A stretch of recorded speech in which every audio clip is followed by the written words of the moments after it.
English tutorial চ্যানেলে সকলকে স্বাগত জানাই। আজকে তোমাদের জন্য ট্রান্সফরমেশন অফ সেন্টেন্সের সেকেন্ড পার্ট নিয়ে উপস্থিত হয়েছি। তোমরা যারা ফার্স্ট পার্টটা মিস করে গেছো তাদেরকে অনুরোধ, তোমরা ওই ভিডিওটা দেখে তারপর এই ভিডিওতে আসো। ভিডিওর লিঙ্ক তোমরা ডিসক্রিপশন বক্সে পেয়ে যাবে। তাছাড়া উপরের আই বাটনে ক্লিক করে বা প্লেলিস্ট থেকেও দেখে নিতে পারো। এই পর্বে আমি বাকি 5টা গুরুত্বপূর্ণ রুল নিয়ে ডিসকাস করব। যদিও আমি এই পর্বে 4টে রুল শেখাবো বলে তোমাদের বলেছিলাম। এই 5টা রুল শিখলে কমপ্লেক্স টু সিম্পলের কমপ্লিট নলেজ তোমাদের কাছে চলে আসবে। আগের দিন আমি 7টা রুল ডিসকাস করেছি, আজকে 8 থেকে শুরু করব। 8 নম্বর রুলটা কি? শো দ্যাট থাকলে নেগেটিভের ক্ষেত্রে টি ডবল টু আর টু এবং অ্যাফার্মেটিভের ক্ষেত্রে এনাফ টু বসাতে হয়। তাহলে আমরা কি জানলাম? শো দ্যাট যুক্ত বাক্যে সাবঅর্ডিনেট পার্টটা নেগেটিভে থাকলে টি ডবল টু আর টু ব্যবহার করতে হয়, আর সাবঅর্ডিনেট পার্টটা অ্যাফার্মেটিভ হলে এনাফ টু বসাতে হয়। এখানে একটা বিষয় বলে রাখি, এর আগের রুলে যে শো দ্যাট দেখেছিলাম সেটা পাশাপাশি ছিল, কিন্তু এক্ষেত্রে শো আর দ্যাটের খানিকটা দূরত্বে থাকে। এখানে শো হচ্ছে অ্যাডভার্ব আর দ্যাট হচ্ছে কনজাংশন। এবারে বাক্য দেখো, কমপ্লেক্স সেন্টেন্সটা হচ্ছে he is so weak that he can not walk. এখানে দেখো হি ইজ সো উইক, এই অংশটুকু হচ্ছে মেন ক্লজ বা প্রিন্সিপাল ক্লজ, আর that he can not walk এই অংশটুকু হচ্ছে সাবঅর্ডিনেট ক্লজ। কমপ্লেক্স থেকে সিম্পল করার সময় এই মেন ক্লজের বিশেষ কোনো পরিবর্তন হবে না, শুধুমাত্র এই শোটা টি ডবল টু হয়ে যাবে। তাহলে দেখো হি ইজ টু উইক, তাহলে মেন ক্লজটা বসে গেল। এরপর দেখো এই সাবঅর্ডিনেট ক্লজের এই দ্যাট হি ক্যান নট এগুলো কিছুই হবে না, শুধুমাত্র এই যে মেন ভার্ব আছে এই মেন ভার্বটা টু এর সাথে বসে যাবে। দেখো টু ওয়াক, তাহলে বাক্যটা কি হলো? He is too weak to walk.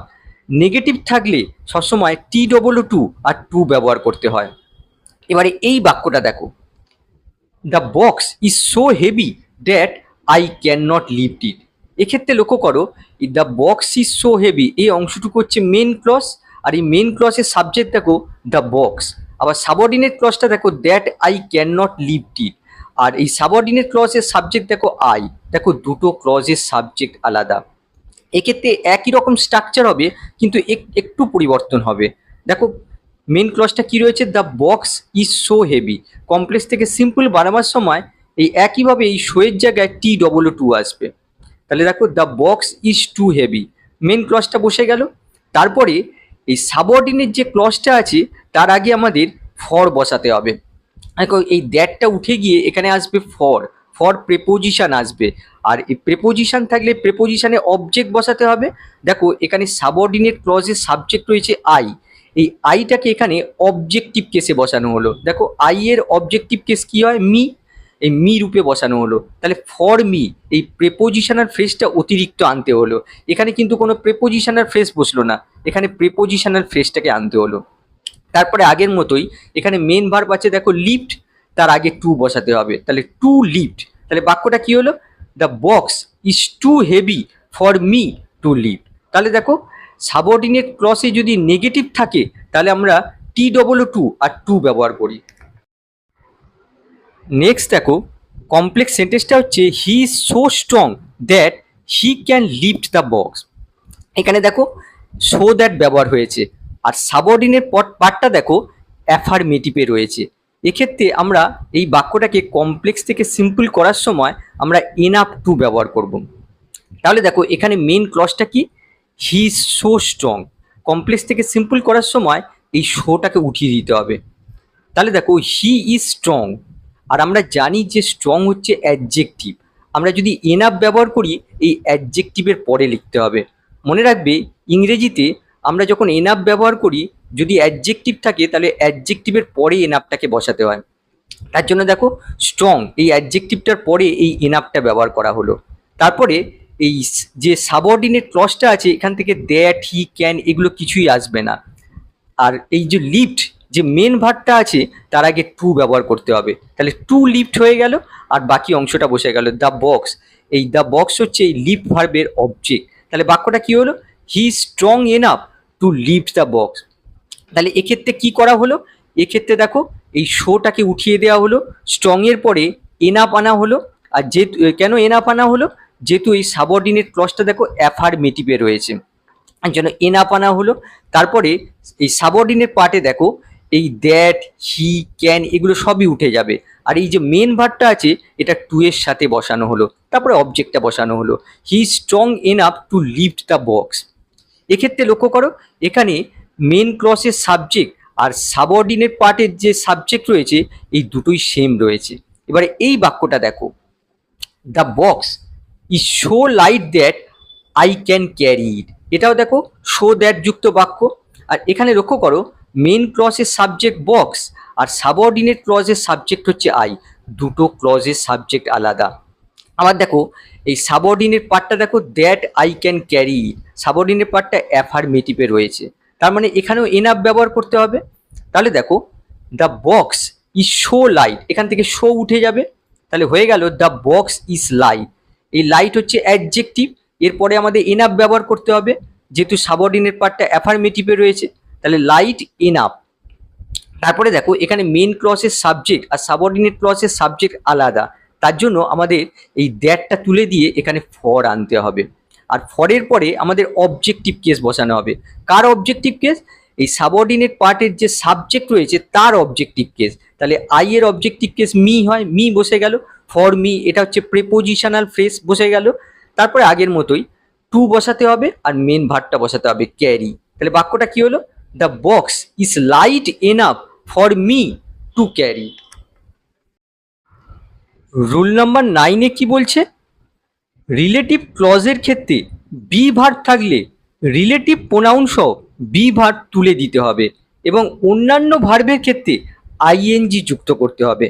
তার মানে রিলেটিভ ক্লজে যদি বি ভার্ব দেখতে পাও তাহলে কমপ্লেক্স থেকে সিম্পল করার সময় রিলেটিভ প্রোনাউন সহ বি ভার্বটাকে তুলে দিতে হবে। কিন্তু বি ভার্ব ছাড়া যদি অন্য কোনো ভার্ব থাকে তাহলে রিলেটিভ প্রোনাউন উঠে যাবে আর ওই ভার্বটার সাথে আইএনজি যুক্ত করতে হবে। এটাই হচ্ছে রুল। এবারে এই রুলটার উপর বেস করে কিছু কমপ্লেক্স টু সিম্পল ট্রান্সফরমেশন দেখো। কমপ্লেক্স সেন্টেন্সটা হচ্ছে the boy who is intelligent has come. এখানে দেখো দ্য বয় হ্যাজ কাম এটা হচ্ছে মেন ক্লজ, আর হু ইজ ইন্টেলিজেন্ট এটা হচ্ছে সাবঅর্ডিনেট ক্লজ। আর যেহেতু এই সাবঅর্ডিনেট ক্লজটা এই বয় নাউনটাকে ডেসক্রাইব করছে, তার মানে এই সাবঅর্ডিনেট ক্লজটা হচ্ছে রিলেটিভ ক্লজ বা অ্যাডজেক্টিভ ক্লজ। এই রিলেটিভ ক্লজটা দেখো হু রিলেটিভ প্রোনাউন দিয়ে শুরু হয়েছে আর তারপরে দেখো বি ভার্ব রয়েছে। রুল অনুযায়ী আমরা কি জানি? কমপ্লেক্স থেকে সিম্পল করার সময় যদি বি ভার্ব থাকে তাহলে রিলেটিভ প্রোনাউন সহ এই বি ভার্বটাকে তুলে দিতে হয়। আর আমরা যদি এই রিলেটিভ প্রোনাউন আর এই বি ভার্বটাকে তুলে দিই তাহলে দেখো শুধু পড়ে থাকি ইন্টেলিজেন্ট অ্যাডজেক্টিভ। এই অ্যাডজেক্টিভটাকে আমরা এই বয় নাউনের আগে বসিয়ে দিতে পারি। তাহলে দেখো কমপ্লেক্স থেকে সিম্পল করলে হয়ে যাবে দ্য ইন্টেলিজেন্ট বয়। দেখো হু আর ইজটা উঠে গেল আর এই অ্যাডজেক্টিভটা বয় নাউনের আগে বসিয়ে দেওয়া হলো, তারপরে বাকি অংশটা বসে গেল has come. The intelligent boy has come. পরেরটা দেখো the books which were written by him are famous. একইভাবে দেখো এই আন্ডারলাইন অংশটা হচ্ছে রিলেটিভ ক্লজ, আর রিলেটিভ ক্লজটা শুরু হয়েছে দেখো হুইচ রিলেটিভ প্রোনাউন দিয়ে, আর তার ঠিক পরেই দেখো বি ভার্ব রয়েছে। তাহলে কমপ্লেক্স থেকে সিম্পল করার সময় এই রিলেটিভ প্রোনাউন সহ বি ভার্বটা উঠে যাবে, তাহলে বাকি অংশটা বসিয়ে দিতে হবে। তাহলে কি হবে? The books written by him are famous. তাহলে দেখো এটা ছিল ক্লজ, রিলেটিভ ক্লজ ছিল। আর এটা লক্ষ্য করো রিটেন বাই হিম এটা একটা ফ্রেজে পরিণত হয়েছে, এটা হচ্ছে পাস্ট পার্টিসিপল ফ্রেজ। কেন পাস্ট পার্টিসিপল ফ্রেজ? দেখো পাস্ট পার্টিসিপল দিয়ে শুরু হয়েছে, ক্লজটা ফ্রেজে পরিণত হয়েছে, সেন্টেন্সটা দেখো সিম্পল সেন্টেন্সে পরিণত হলো। নেক্সট দেখো কমপ্লেক্স সেন্টেন্সটা হচ্ছে the house which is on the hill is beautiful. এখানে দেখো এই আন্ডারলাইন অংশটা হচ্ছে রিলেটিভ ক্লজ, আর রিলেটিভ ক্লজটা শুরু হয়েছে দেখো রিলেটিভ প্রোনাউন হুইচ দিয়ে, আর তার ঠিক পরেই দেখো বি ভার্ব রয়েছে। তাহলে রুল অনুযায়ী এই রিলেটিভ প্রোনাউন সহ বি ভার্বটা উঠে যাবে, তাহলে বাক্যটা হয়ে গেল the house on the hill is beautiful. তাহলে দেখো কমপ্লেক্স সেন্টেন্স সিম্পল সেন্টেন্সে পরিণত হলো। পরেরটা দেখো the man who is standing there is my uncle. এখানে দেখো রিলেটিভ ক্লজটা হচ্ছে হু ইজ স্ট্যান্ডিং দেয়ার, আর দেখো রিলেটিভ প্রোনাউনটা হু দিয়ে শুরু হয়েছে আর তার ঠিক পরে বি ভার্ব আছে, তাহলে এই দুটো উঠে যাবে। তাহলে হয়ে গেল the man standing there is my uncle. দেখো এটা ছিল রিলেটিভ ক্লজ, আর ক্লজটা দেখো ফ্রেজে পরিণত হয়েছে। স্ট্যান্ডিং দেয়ার এটা হচ্ছে প্রেজেন্ট পার্টিসিপল ফ্রেজ। পরেরটা দেখো, কমপ্লেক্স সেন্টেন্সটা হচ্ছে the man who has a car is my uncle. এখানে দেখো রিলেটিভ ক্লজটা হচ্ছে হু হ্যাজ আ কার। দেখো হু রিলেটিভ প্রোনাউন দিয়ে শুরু হয়েছে, আর তার ঠিক পরের ভার্বটা দেখো বি ভার্ব নেই, অন্য ভার্ব আছে। এক্ষেত্রে আমাদের এই রিলেটিভ প্রোনাউনটা তুলে দিতে হবে, আর এই হ্যাজটাকে হ্যাভিং করে দিতে হবে। তাহলে দেখো the man having a car is my uncle, যেহেতু বি ভার্ব নেই অন্য ভার্ব আছে, অন্য ভার্ব থাকলে আমাদের আইএনজি যুক্ত করতে হয়, তার জন্য হ্যাভিং হয়ে গেল হ্যাভিং আ কার। এটাকে তোমরা অন্যভাবেও করতে পারো, তোমরা প্রেপোজিশনাল ফ্রেজ দিয়েও করতে পারো। এভাবে করতে পারো the man with a car is my uncle, সেটাও সঠিক হবে। পরেরটা দেখো the man who teaches us English is very kind. এখানে আন্ডারলাইন অংশটা লক্ষ্য করো, এটা হচ্ছে রিলেটিভ ক্লজ, হু রিলেটিভ প্রোনাউন দিয়ে শুরু হয়েছে, আর তার ঠিক পরে দেখো অন্য ভার্ব আছে, বি ভার্ব নেই অন্য ভার্ব আছে। এক্ষেত্রে টিচিং হয়ে যাবে, আর এই হুটা উঠে যাবে। তাহলে হয়ে গেল the man teaching us English is very kind. তাহলে দেখো এটা ছিল কমপ্লেক্স সেন্টেন্স, সিম্পল সেন্টেন্সে পরিণত হলো।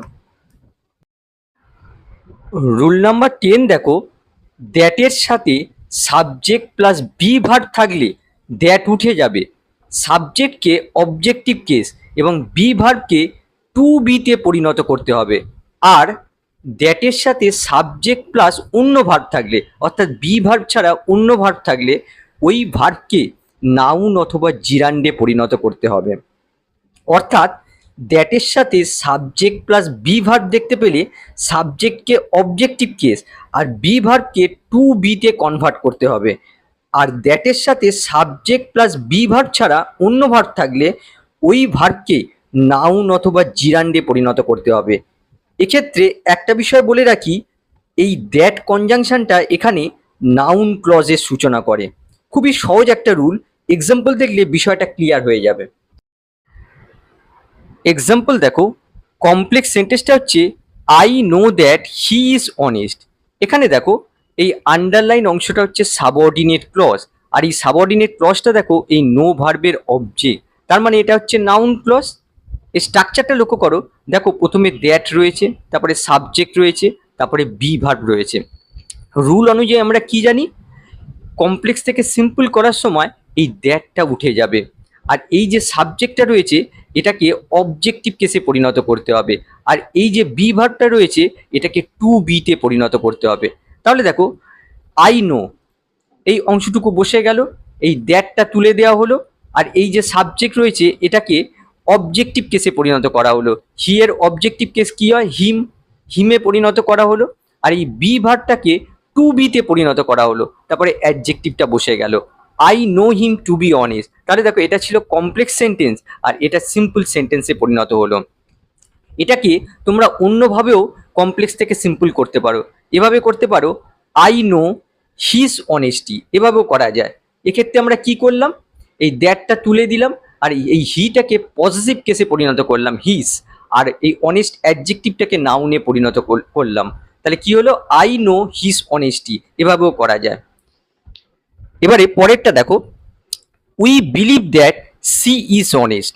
একইভাবে দেখো এটা হচ্ছে নাউন ক্লজ, আর এই স্ট্রাকচারটা লক্ষ্য করো, প্রথমে দ্যাট রয়েছে, তারপরে সাবজেক্ট রয়েছে, তারপরে বি ভার্ব রয়েছে।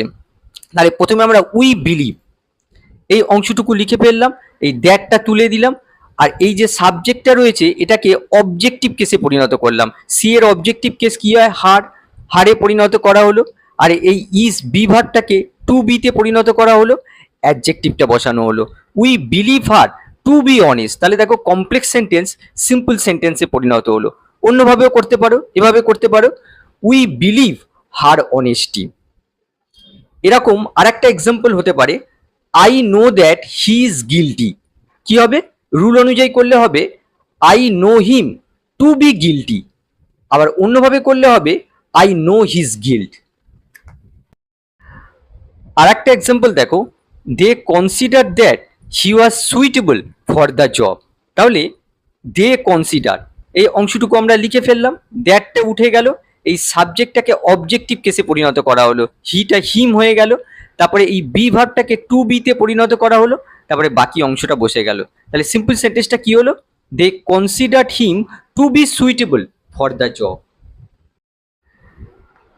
নেক্সট দেখো, কমপ্লেক্স সেন্টেন্সটা হচ্ছে I saw that he was reading a book. এখানে দেখো এই আন্ডারলাইন অংশটা হচ্ছে সাবঅর্ডিনেট ক্লজ, আর এই সাবঅর্ডিনেট ক্লজটা দেখো এই স ভার্বের অবজেক্ট, তার মানে এটা হচ্ছে নাউন ক্লজ। এই স্ট্রাকচারটা দেখো, দ্যাট রয়েছে, সাবজেক্ট রয়েছে, বি ভার্ব রয়েছে, কিন্তু দেখো এখানে বি ভার্বটা মেন ভার্ব হিসেবে ইউজ হয়নি, এখানে মেন ভার্ব হচ্ছে রিডিং। তাহলে আমরা কমপ্লেক্স থেকে সিম্পল করার সময় আই স এই অংশটুকু বসিয়ে দিলাম, এই দ্যাটটা উঠে যাবে, আর এই যে সাবজেক্টটা রয়েছে এই সাবজেক্টটাকে পজেসিভ কেসে পরিণত করতে হবে, তাহলে হিস হয়ে গেল। আর আমরা কি জানি যে মেন ভার্বটা থাকবে তাকে আইএনজি ফর্মে করতে হবে অথবা জিরান্ডে পরিণত করতে হবে, কিন্তু এখানে দেখো মেন ভার্বটা আইএনজি ফর্মেই রয়েছে, তার জন্য এটাই বসিয়ে দেওয়া হলো রিডিং, আর তার অবজেক্ট বুককে বসিয়ে দেওয়া হলো। তাহলে বাক্যটা কি হলো? I saw his reading a book. তাহলে দেখো কমপ্লেক্স সেন্টেন্সটা সিম্পল সেন্টেন্সে পরিণত হলো। পরেরটা দেখো, he acknowledge that we had told lies. তাহলে দেখো হি অ্যাকনলেজ এই অংশটুকু বসিয়ে দেওয়া হলো, এই দ্যাটটা উঠে গেল, আর এই যে উই রয়েছে এই উইটাকে পজিটিভ কেসে পরিণত করা হলো, আওয়ার হয়ে গেল। আর এখানে দেখো রয়েছে হ্যাড টোল্ড, দেখো পাস পারফেক্টে রয়েছে, এক্ষেত্রে আমাদের করে দিতে হবে হ্যাভিং টোল্ড, অর্থাৎ এই হ্যাডটাকে হ্যাভিং করে দিতে হবে, হ্যাভিং টোল্ড। এটা পারফেক্ট জিরান্ডে পরিণত হলো, যেহেতু পাস পারফেক্টে রয়েছে, কমপ্লেক্স থেকে সিম্পল করার সময় এটাকে পারফেক্ট জিরান্ডে পরিণত করা হলো, হ্যাভিং টোল্ড। তারপর বাকি অংশটা বসে গেল। তাহলে সিম্পল সেন্টেন্সটা কি হলো? He acknowledge our having told lies. Next দেখো, কমপ্লেক্স সেন্টেন্সটা হচ্ছে I remember that he help me. প্রথমে আমরা আই রিমেম্বার এই অংশটুকু বসিয়ে দিলাম, আর এখানে নাউন ক্লজটা লক্ষ্য করো, দেখো দ্যাট রয়েছে, সাবজেক্ট রয়েছে, হেল্প রয়েছে, বি ভার্ব ছাড়া অন্য ভার্ব রয়েছে। তাহলে রুল অনুযায়ী আমরা কি জানি? এই দ্যাটটা উঠে যাবে, এই সাবজেক্টটাকে পজিটিভ কেসে পরিণত করতে হবে, আর এই যে মেন ভার্বটা রয়েছে এটাকে আইএনজি ফর্মে পরিণত করতে হবে। তাহলে দেখো এই দ্যাটটা উঠে গেল, হিটা হিস হয়ে গেল, হেল্পটা হেল্পিং হয়ে গেল, আর তার অবজেক্টটা বসে গেল মি। তাহলে সিম্পল সেন্টেন্সটা কি হলো? I remember his helping me. পরেরটা দেখো, that he knows me has been denied. এখানে দেখো নাউন ক্লজটা সাবজেক্ট হিসেবে ইউজ হয়েছে। তাহলে কমপ্লেক্স থেকে সিম্পল করার সময় একই রুল, দেখো এখানে দ্যাট রয়েছে, সাবজেক্ট রয়েছে, বি ভার্ব ছাড়া অন্য ভার্ব রয়েছে। তাহলে এক্ষেত্রে আমরা কি করব? এই দ্যাটটা উঠে যাবে, এই সাবজেক্টটাকে পজিটিভ কেসে পরিণত করব, আর এই ভার্বটাকে আইএনজি ফর্মে পরিণত করব। তাহলে দেখো এই দ্যাটটা উঠে গেল, হিটা হিস হয়ে গেল, আর নোটা নোয়িং হয়ে গেল, আর মিটা বসে গেল, আর বাকি অংশটা বসে গেল। তাহলে দেখো কমপ্লেক্স সেন্টেন্সটা সিম্পল সেন্টেন্স হয়ে গেল, his knowing me has bin denied. এবারে আমরা এই রুলের সামান্য এক্সেপশানে যাব। দেখো সিওর অথবা কনফিডেন্ট তার সাথে যদি দ্যাট থাকে, তাহলে কমপ্লেক্স থেকে সিম্পল করার সময় এই দ্যাটটা উঠে গিয়ে অফ চলে আসবে, আর যে সাবজেক্টটা থাকবে সেটাকে পজিটিভ কেসে পরিণত করতে হবে, আর তারপরে যে ভার্বটা থাকবে সেটাকে নাউনে পরিণত করতে হবে। এক্সাম্পল দেখো, আই অ্যাম শিওর অথবা confident that he will succeed. এখানে দেখতে পাচ্ছ শিওর অথবা কনফিডেন্টের সঙ্গে দ্যাট রয়েছে, এক্ষেত্রে আমরা কি করব? এই আই অ্যাম শিওর অথবা কনফিডেন্ট এই অংশটুকু বসিয়ে দিলাম, এই দ্যাটটা উঠে গিয়ে তার পরিবর্তে অফ প্রেপোজিশন আনা হলো, আর তারপরে যে সাবজেক্টটা রয়েছে এই সাবজেক্টটাকে পজিটিভ কেসে পরিণত করা হলো, হিস হয়ে গেল, আর এই যে মেন ভার্বটা রয়েছে এটাকে নাউন ফর্মে পরিণত করা হলো। সাকসিড হচ্ছে ভার্ব, তার নাউন ফর্ম কি হয়? সাকসেস, সাকসেসে পরিণত করা হলো। তাহলে সিম্পল সেন্টেন্সটা কি হলো? আই অ্যাম শিওর অথবা confident of his success. Rule number 11 দেখো, হোয়াট দিয়ে সাবঅর্ডিনেট ক্লজ শুরু হলে হোয়াট প্লাস বি ভার্ব উঠে যায়, এবং অন্যান্য ভার্বের ক্ষেত্রে সাবজেক্ট পজিটিভ কেসে পরিণত হয়, তার সাথে জিরান্ড অথবা নাউন বসে। রুলগুলো দেখতে পাচ্ছ প্রায় একই রকম। এক্সাম্পল দেখো, কমপ্লেক্স সেন্টেন্সটা হচ্ছে tell me what your decision is. এখানে দেখো এই আন্ডারলাইন অংশটা হচ্ছে নাউন ক্লজ, এই টেল ভার্বের অবজেক্ট। আর দেখো এই নাউন ক্লজটা শুরু হয়েছে হোয়াট দিয়ে, আর বি ভার্ব এখানে মেন ভার্ব হিসেবে ইউজ হয়েছে। রুল অনুযায়ী আমরা কি জানি, কমপ্লেক্স থেকে সিম্পল করার সময় এই হোয়াট আর এই বি ভার্বটাকে তুলে দিতে হবে। তাহলে দেখো কমপ্লেক্স থেকে সিম্পল করলে হয়ে যাবে টেল মি ইওর ডিসিশন। এক্ষেত্রে দেখো জাস্ট আমরা এই হোয়াট আর বি ভার্বটাকে তুলে দিলাম, বাকি অংশটা বসিয়ে দিলাম। তাহলে দেখো কমপ্লেক্স সেন্টেন্সটা সিম্পল সেন্টেন্সে পরিণত হলো। পরেরটা দেখো, I can not understand what he means. তাহলে দেখো আমরা আই ক্যান নট আন্ডারস্ট্যান্ড এই অংশটা বসিয়ে দিলাম। আর দেখো এই আন্ডারলাইন অংশটা হচ্ছে নাউন ক্লজ, আর এই নাউন ক্লজটা দেখো শুরু হয়েছে হোয়াট, আর হোয়াটের পর রয়েছে সাবজেক্ট, আর তারপরে বি ভার্ব নেই, অন্য ভার্ব আছে। তাহলে এক্ষেত্রে আমরা কি করব, কমপ্লেক্স থেকে সিম্পল করার সময় এই হোয়াটটা তুলে দেবো, আর এই সাবজেক্টটাকে আমরা পজিটিভ কেসে পরিণত করব। আর এই ভার্বটাকে আমরা রুল অনুযায়ী জানি হয় জিরান অথবা নাউনে পরিণত করতে হবে। এক্ষেত্রে আমরা জিরান্ডে পরিণত করব। জিরান্ডে পরিণত করা মানে এর সাথে আইএনজি যুক্ত করতে হবে। তাহলে দেখো এই হোয়াটটা উঠে গেল, হিটা হিস অর্থাৎ পজিটিভ কেসে পরিণত হলো, আর এই ভার্বটা দেখো আইএনজি ফর্ম দেওয়া হলো অর্থাৎ জিরান্ডে পরিণত করা হলো। তাহলে সিম্পল সেন্টেন্সটা কি হলো, I can not understand his meaning. Next দেখো, we know what he expects. প্রথমে আমরা উই নো এই অংশটুকু বসিয়ে দিলাম, আর এখানে নাউন ক্লজটা লক্ষ্য করো, হোয়াট রয়েছে, সাবজেক্ট রয়েছে, বি ভার্ব নেই, অন্য ভার্ব রয়েছে। এক্ষেত্রে আমরা কি করব, এই হোয়াটটাকে তুলে দিলাম, আর এই হিটাকে পজিটিভ কেসে পরিণত করা হলো হিজ, আর এই ভার্বটাকে নাউন ফর্মে পরিণত করা হলো এক্সপেকটেশন। দেখো এক্সপেক্ট হচ্ছে ভার্ব, এর নাউন ফর্ম হয় এক্সপেকটেশন। তাহলে বাক্যটা কি হলো, we know his expectation. Complex sentence simple sentence হয়ে গেল। পরেরটা দেখো, what he intense is unknown to আস। এখানে দেখো নাউন ক্লজটা সাবজেক্ট হিসেবে ইউজ হয়েছে, এই ইজ বি ভার্বের সাবজেক্ট হিসেবে ইউজ হয়েছে। আর এখানে লক্ষ্য করো হোয়াট রয়েছে, হি রয়েছে, আর এখানে ভার্ব রয়েছে, বি ভার্ব নেই, অন্য ভার্ব রয়েছে। তাহলে এক্ষেত্রে আমরা কি করব, এই হোয়াটটাকে তুলে দেওয়া হলো, দেখো এই হোয়াটটাকে তুলে দেওয়া হলো, আর এই হি সাবজেক্টটাকে পজিটিভ কেসে পরিণত করা হলো, আর এই ইন্টেন্ট ভার্বটাকে নাউন ফর্মে পরিণত করা হলো ইন্টেনশন। বাকি অংশটা বসিয়ে দেওয়া হলো, his intention is unknown to us. Rule number 12 দেখো, WH word plus subject plus modal verb plus main verb থাকলে কমপ্লেক্স থেকে সিম্পল করার সময় এই ডাব্লিউএইচ ওয়ার্ডটা বসে যাবে, আর তার সাথে infinitive of the main verb অর্থাৎ মেন ভার্বটাকে ইনফিনিটিভে পরিণত করতে হবে। তার মানে ডাব্লিউএইচ ওয়ার্ড কোনগুলো, who, which, whom, where, when, why, how, এগুলো হচ্ছে WH word plus subject plus modal verb plus main verb থাকলে ডাব্লিউএইচ ওয়ার্ডটা বসে যাবে, আর মেন ভার্বকে ইনফিনিটিভে পরিণত করতে হবে, অর্থাৎ মেন ভার্বের আগে জাস্ট একটা টু বসিয়ে দিতে হবে।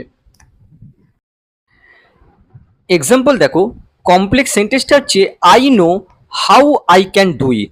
প্রথমে আমরা আই নো এই অংশটুকু বসিয়ে দিলাম, আর এখানে সাবঅর্ডিনেট ক্লজের স্ট্রাকচার দেখো, প্রথমে দেখো ডাব্লিউএইচ ওয়ার্ড আছে, তারপরে দেখো সাবজেক্ট রয়েছে, তারপরে মোডাল ভার্ব রয়েছে, মেন ভার্ব রয়েছে। এক্ষেত্রে কমপ্লেক্স থেকে সিম্পল করার সময় আমরা এই ডাব্লিউএইচ ওয়ার্ডটাকে বসিয়ে দিলাম, দেখো হাউ বসে গেল, আর তারপরে এই মাঝখানের অংশে তাকাবার দরকার নেই, একেবারে মেন ভার্বে যেতে হবে। মেন ভার্বটাকে আমাদের ইনফিনিটিভ ফর্মে পরিণত করতে হবে। তার মানে কি করতে হবে, জাস্ট তার আগে একটা টু বসিয়ে দিতে হবে, তারপরে যে অংশটুকু থাকবে লিখে দিতে হবে। দেখো ইট রয়েছে, ইট বসিয়ে দেওয়া হলো। তাহলে দেখো কমপ্লেক্স সেন্টেন্সটা সিম্পল সেন্টেন্স হয়ে গেল, I know how to do it. পরেরটা দেখো, হি told me where I should go. একইভাবে দেখো হি টোল্ড মি এই অংশটুকু বসিয়ে দেওয়া হলো, তারপরে দেখো এখানে ডাব্লিউএইচ ওয়ার্ড আছে, সাবজেক্ট রয়েছে, তারপরে মোডাল ভার্ব আছে, মেন ভার্ব রয়েছে। তাহলে কমপ্লেক্স থেকে সিম্পল করার সময় ডাব্লিউএইচ ওয়ার্ডটাকে আমরা বসিয়ে দিলাম, তারপরে একদম মেন ভার্বে যেতে হবে। এই মেন ভার্বটাকে ইনফিনিটিভ ফর্মে পরিণত করা হলো, to go, he told me where to go. আর একটা বাক্য দেখো, she does not know whom she should consult. তাহলে দেখো প্রথমে সি ডাজ নট নো এই অংশটা বসিয়ে দিলাম, তারপরে দেখো এখানে ডাব্লিউএইচ ওয়ার্ড আছে, সাবজেক্ট আছে, মোডাল ভার্ব আছে, মেন ভার্ব রয়েছে। তাহলে এক্ষেত্রে আমরা ডাব্লিউএইচ ওয়ার্ডটা রেখে দিলাম, আর এই যে মেন ভার্ব রয়েছে কনসাল্ট, এটাকে ইনফিনিটিভে পরিণত করা হলো, টু কনসাল্ট। তাহলে বাক্যটা কি হলো?